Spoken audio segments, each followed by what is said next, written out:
বুখারী শরীফের 15 নম্বর হাদিস। হাদিসটা বর্ণনা করেছেন আনাস বিন মালিক রাদিয়াল্লাহু তাআলা আনহু।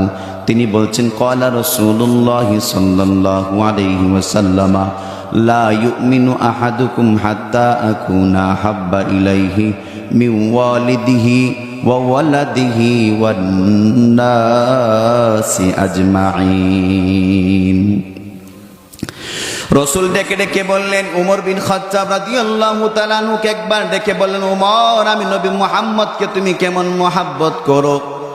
উমর বিন খাত্তাব ডেকে ডেকে বললেন, ইয়া রাসূলুল্লাহ, আমি আপনাকে আমার মা বাপ থেকে বেশি মহাব্বত করি, আমার সন্তান সন্ততি থেকে আমি আপনাকে বেশি মহাব্বত করি, আমার স্ত্রী থেকেও আপনাকে বেশি মহাব্বত করি, তবে আমার জান থেকে বেশি আপনাকে মহাব্বত আমি করতে পারি না।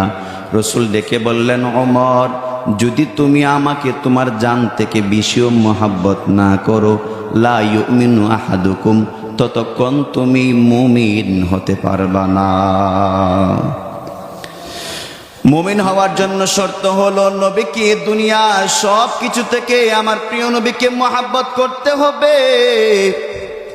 আল্লাহর নবীর মহাব্বত যদি দিলের মধ্যে পরিপূর্ণভাবে না থাকে, ততক্ষণ পর্যন্ত কোনো মানুষ কামিল ইমানদার হতে পারে না।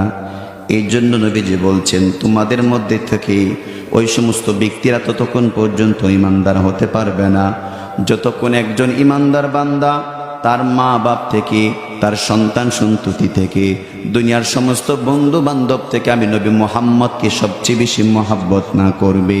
তার মানে হলো আমাদের দুনিয়ার সব কিছু থেকে আপনার এবং আমার জন্য উচিত হলো আমাদের প্রিয় নবীজিকে সবচেয়ে বেশি মহাব্বত করা। কথা বলেন ঠিক কিনা?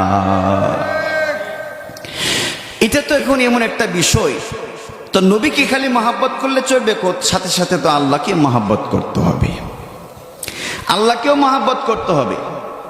নবীর চেয়ে আর বেশি মহাব্বত পাওনা হলো আমাদের আল্লাহ। কথা বলেন ঠিক কিনা? তাফসীরে তাবারিতে এসেছে, আবু জাফরের বর্ণনায় হাদিসটুকু এসেছে, রসুলের কাছে কিছু লোক তারা রসুলের কাছে বেরিয়েছিল, তারা রসুলের কাছে গিয়ে বলতেছে, ইন্না নুহিব্বু রাব্বানা, আমরা আমাদের রবকে ভালোবাসি, আমরা আমাদের রবকে ভালোবাসি। বারবার খালি নবীর সামনে এই কথাগুলো বলতেছে। তখন আমার আল্লাহ সূরা আলে ইমরানের এই 31 নম্বর আয়াতটা আল্লাহ নাজিল করে বললেন যে, যদি তোমরা আমাকে ভালোবাসতে চাও তাহলে আমার নবীর মাধ্যমে তোমাদেরকে কিছু আমল দিচ্ছি। কি আমল? আল্লাহ পাক রব্বুল আলামিন বলেন, কুল ইন কুনতুম তুহিব্বুনাল্লাহ ফাত্তাবিউনি